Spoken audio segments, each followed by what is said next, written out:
Good afternoon, everyone. Thanks for joining us on First and Third. I'm going to go ahead and give it over to Paul Adochi, who will be training us on cybersecurity today. So take it away, Paul. Hey, Gary, thank you. Hello, everyone. We're going to talk a little bit about security today. Exciting, right? So, what do we all think about when we hear cybersecurity? That means a little of everything. Whether it's opening a text message on your phone, opening an email, navigating to a website. We always have to be careful anytime we do anything now that has to deal with the internet, including what we give to AI. Just be cautious, think before you click. It's the number one tip I can give you today. That's the number one. I think I'm going to go around and ask everybody in a week or two and pass out little surprises. What's the number one tip? Just think before you click. I've included that in many emails here over the years. Just know what you're clicking on, please. So let's get this started. What's phishing and malware? Malware is software designed to disrupt or damage your computer. That can come usually in an email attached to a PDF or a Word document. There's lots of ways malware can get on your computer, but typically email is the number one way. Or if you download a PDF editing application, that can also do that. Phishing, fraudulential practice of sending emails to mask, who it's from. So when you get those emails that says it's from Mike Schmidt, but it really comes from JP, Japan domain name, and it has, and you can't understand the language, chances are that email is not coming from Mike Schmidt. He's not asking for, a $50 Visa gift card, um, to get back to this country from wherever he happens to be. So, pay attention to what content is in those emails. You know, Spear phishing, targeted attacks on specific set of employees or a company. That's when they will target you specifically. So if they come after, let's say, Jessica, if they're targeting you, they'll have that email to say, "Hey, Jessica." They'll try to focus that spear phishing attack on you versus just sending it out that says, "Hello, employees." Vishing, when someone tries to trick you via the phone, don't ever give a two-factor authentication code over the phone. Huge tip. I've seen it done before numerous times.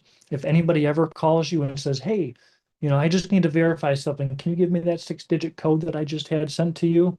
Chances are they're trying to get into one of your accounts. So don't ever give away those codes. That's your kind of your last padlock to your account. If you give away those codes, then you've basically given out access to your account, whether that be a personal or a company one. Smishing, when you get text messages saying you have an unpaid toll or ticket.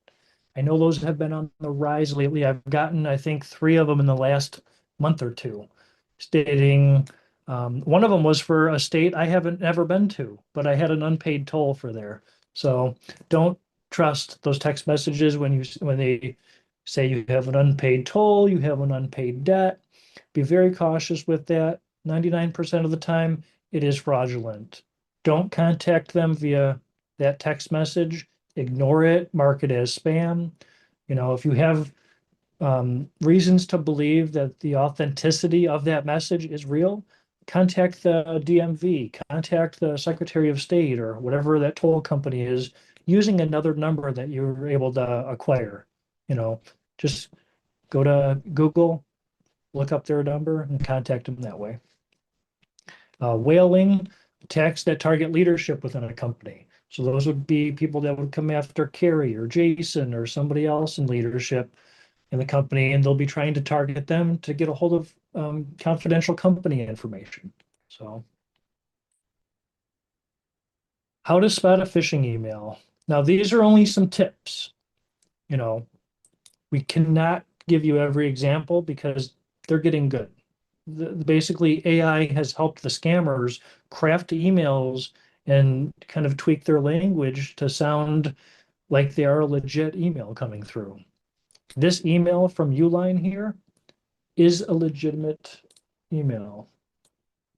Can you guys see that okay? Yeah, we got it. Okay, perfect. So this one, oop, of course, I clicked the button. Did you think before you clicked, Paul? I did not. I accidentally clicked, but you got me there. Oh, you coffee now. So right here, customer.service@uline.com. Okay. It's mailed by Uline and it's been verified and it's signed by Uline. This means this email, there's a very good likelihood that this is a legitimate email and one that I would further click on. Now, this is for shipping boxes and supplies. If this company reached out to me and said, I need a list of your users, or, please send me account information, or they just want to get more information on you or the company, chances are their account might have been breached, from internally, and they could be sending those to us, because of an issue on their end, basically. So there's never a way to determine if it's 100% legit. The best you can do is get 95% legit on some of these emails.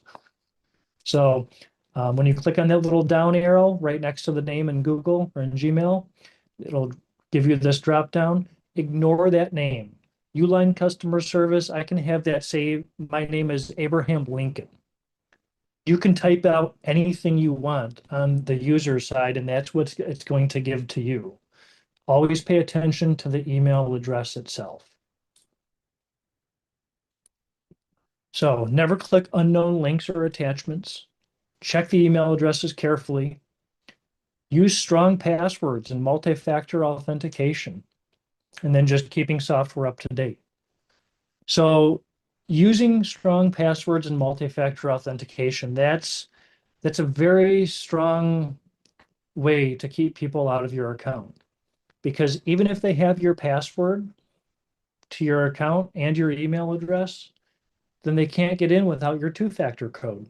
So unless you give them that 6-digit character from your text message or from an email or from a phone call, unless you give them that, they're not getting into your account. At least that's how it should work. So make sure two-factor authentication is enabled on any and everything you can. If you don't have it enabled, enable it. I know Facebook and a lot of other sites require that. We are starting to require that. I've had Bailey helping me work and contact people regarding two-factor authentication. I know Kelly's been helping as well. I think Jessica too. It's on Carrie's list and mine to be reaching out and get this two-factor stuff kind of squared away here. We still have a few stragglers that we don't want to lock out of their accounts just yet, but two-factor authentication is a must. One other tip on that, when you enable two-factor authentication in your account now, if you were to use your account to sign in, for instance, the scan to email addresses on our printers, those scan to email addresses, basically, we would have to sign in with the company do not reply account. It doesn't let us do that anymore. We would have to go in and create what's called an app password, an APP password. And that would allow us to sign in with that do not reply account. Those were some changes that took place to further increase the security of all of our accounts. As of just a few months ago, Google has required that, and I believe Microsoft has already enabled that enforcement on their accounts too. So what happens if you click the link? If you get that email, you click on that little attachment and you're like, oh crap, that probably wasn't a good idea. Don't be afraid. Don't freak out. Don't close anything. Just kind of stay where you're at and reach out to IT or somebody in operations. Just say, hey, this is what happened. This is what I did. We can remote into your computer and we can determine what next level of actions we might need to do. We might run a scan on your computer. We might look at it and say that's probably legit. We can just delete it. If you did click on anything, try to remember what you clicked on, any links, document it, copy and paste the link into something, just as long as we can kind of backtrace it and see what happened, what you clicked on. It's the best thing to do. But yeah, never turn off your computer anytime you click a link. It's the worst thing to do because if it is malicious, By you cycling the computer, it could cause further actions on the computer, possibly locking you out. So best thing to do is to document it or take screenshots. They're always worth more than 1,000 words for some people. So some tips to stay safe. Hover over a link, see if you can get a preview of it before opening it. Report any suspicious messages as spam. So we all know where that little spam button is in Gmail. It's a little exclamation point on the top, the little banner bar right above where the emails are. If an email comes in and it's suspicious, click it as spam. That'll send it to the log. After it gets so many people marking things as spam, it will just automatically mark it as spam for the rest of the company. So by you marking it as spam, it will protect not only yourself, others, but all of our agents and all of our contractors, everybody who deals with our Google Workspace account. Avoid public Wi-Fis. A lot of that has to deal with, company laptops and devices that travel. If you're in a strip mall, and if our Wi-Fi goes down and you happen to see that extra little Wi-Fi that's unlocked and you click on it and you start conducting company business on that open Wi-Fi network, it could be a problem because usually people on an unsecured network, there's malicious things you can do. People can view what you're doing and what you're sending through that network. So if you're on a site that doesn't include HTTPS, if it's just an HTTP site and you type out a password and you hit send, if you're on an unsecured Wi-Fi network, if somebody else is monitoring your data, they can view your password in plain text on that on just by being on the same network as you. Even if they're in a different building, as long as they're on that shared network. And then think before you act. Phishing often relies on emotional urgency. That's a biggie.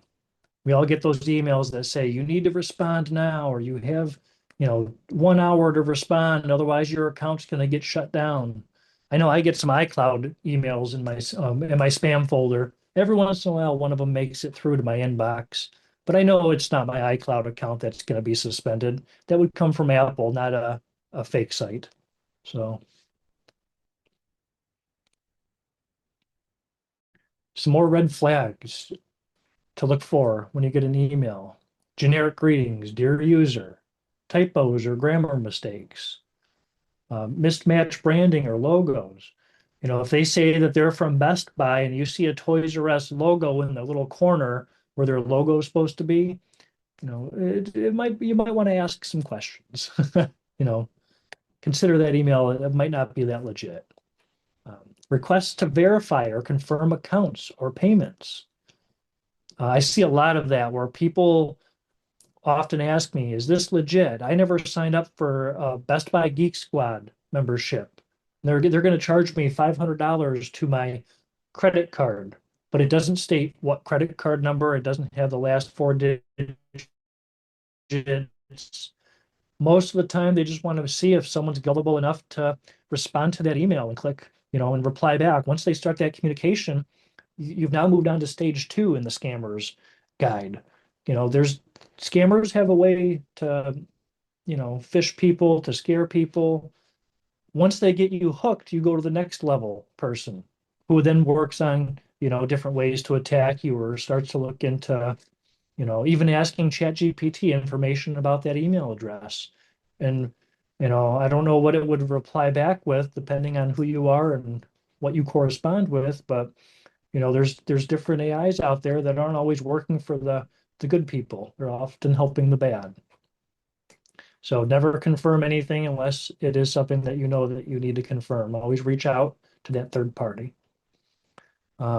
Unusual time of day. So emails coming in, if you get multiples from the same account, or if they come in at 3:30 in the morning, asking to verify something, chances are it's probably not going to be a business, at least one that's not local, that's trying to reach out at that time. Most people are asleep at those times. So a lot of those phishing messages will come out at random times throughout the day. So what questions do we have on that? Is there anything blatant that you guys have questions on, concerns? want to see more of. The biggest thing is two-factor authentication. Keep a password on your computer at all times. Um, don't click on the links, think before you click.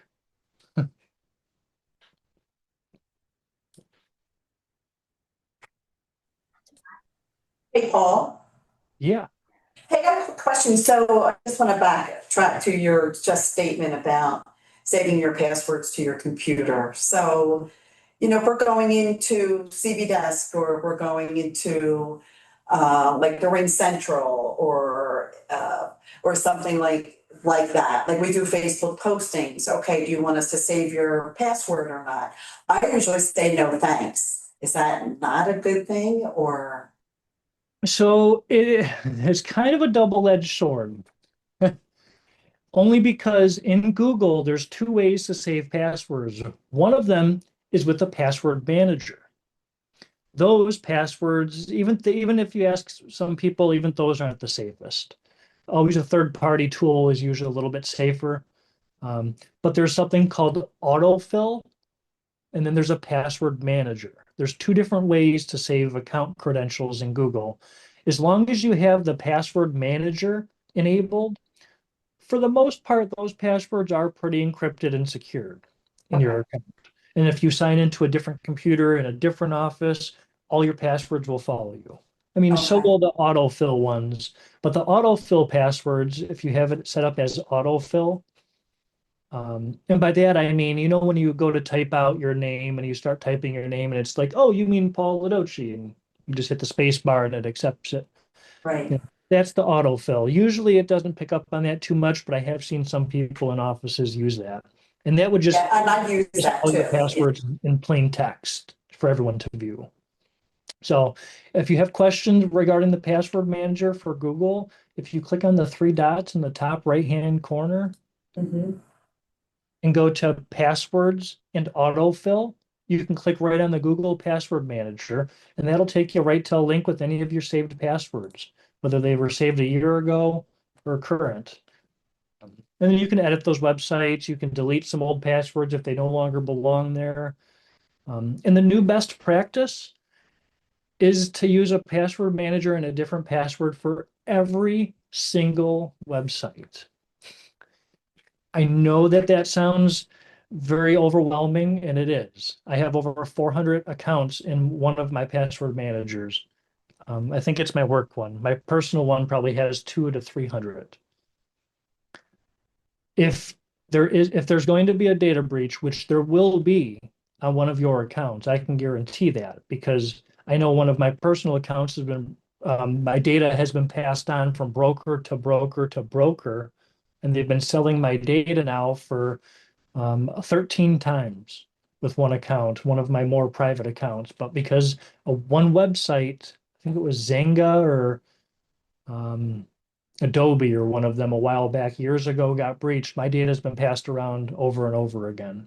So different passwords for every website is the best practice. Or if at least do your email, any of your banking, your phone and or text messaging should all be separate from each other and not the same as anything else. And obviously the password manager, you want to keep a 15 to 20 digit character password for that. And you'd never want to reuse that ever. Because if you're using the password manager, all you have to do is log into that one account, or your Google account, and then you don't have to worry about remembering the rest of the passwords because it'll autofill it for you. Or you can click on the link and just say copy password and paste it anywhere you want. There's a long explanation, but I hope that answered it. Yes, it did. Thank you. Awesome. What else do we got? Any other questions? Let's see some chats. Password managers, there's a few of them. I used 1Password, the number one, then password. It's a little bit more in depth and secure. LastPass is a good one. It's easy and it's pretty user friendly. We've used it in the past. There were some security issues with it. We kind of moved away from them. They did fix their mistakes. But when it comes to ease of use, LastPassword is pretty good. You can download a Apple Watch or a Google Watch app and actually access all of your passwords right on your watch, on your phone. You can have it integrated in any of your browsers. So there's lots of ways to use that one.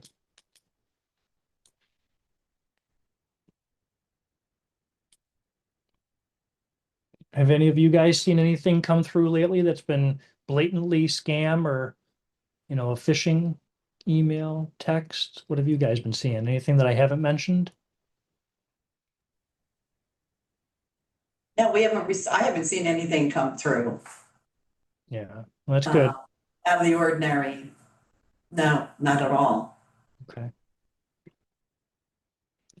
Now, my agents, on the other hand, they have, they received quite a few of them, and, this is maybe something for them or something to share with them to make sure to see what their settings are on their own laptops when they come into the office. We get a lot of scam emails from overseas, and we want to list with you, or things like that. So, That's really hard to kind of avoid because, we publicly put their information out there and we publicize it and we yeah. post it on those websites.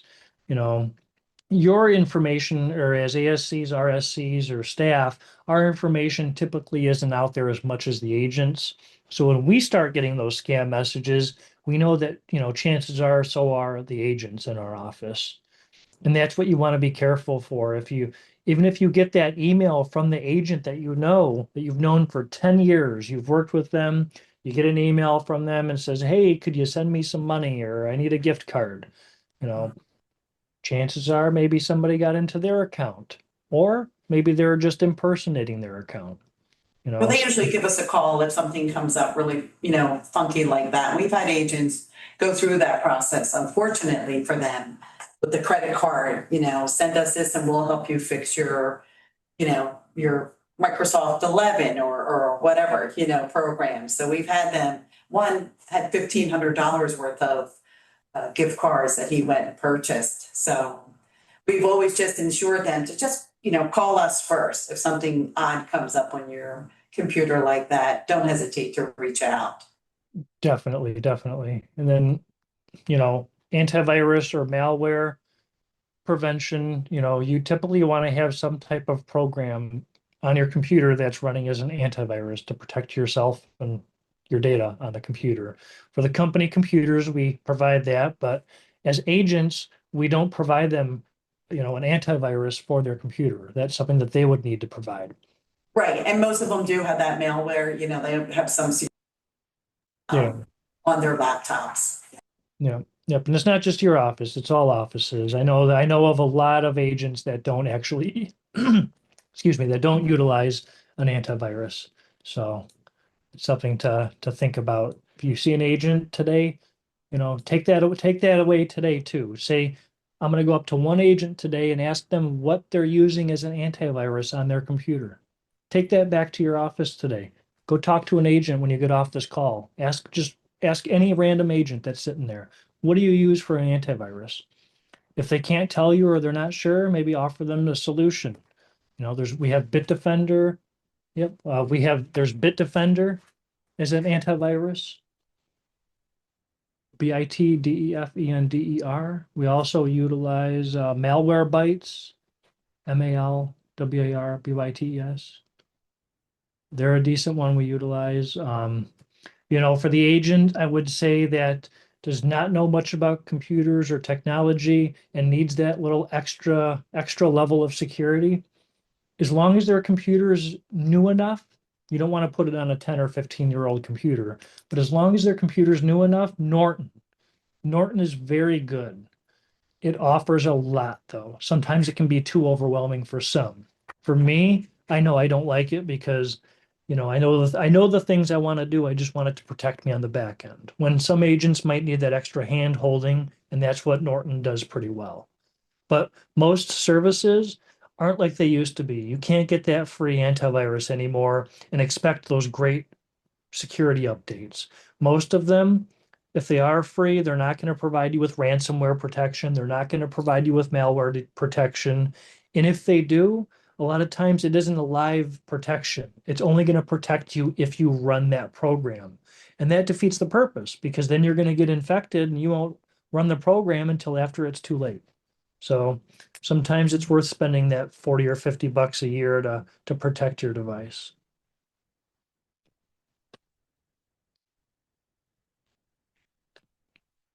Yep. Yep. Brenda, that Norton. Yep.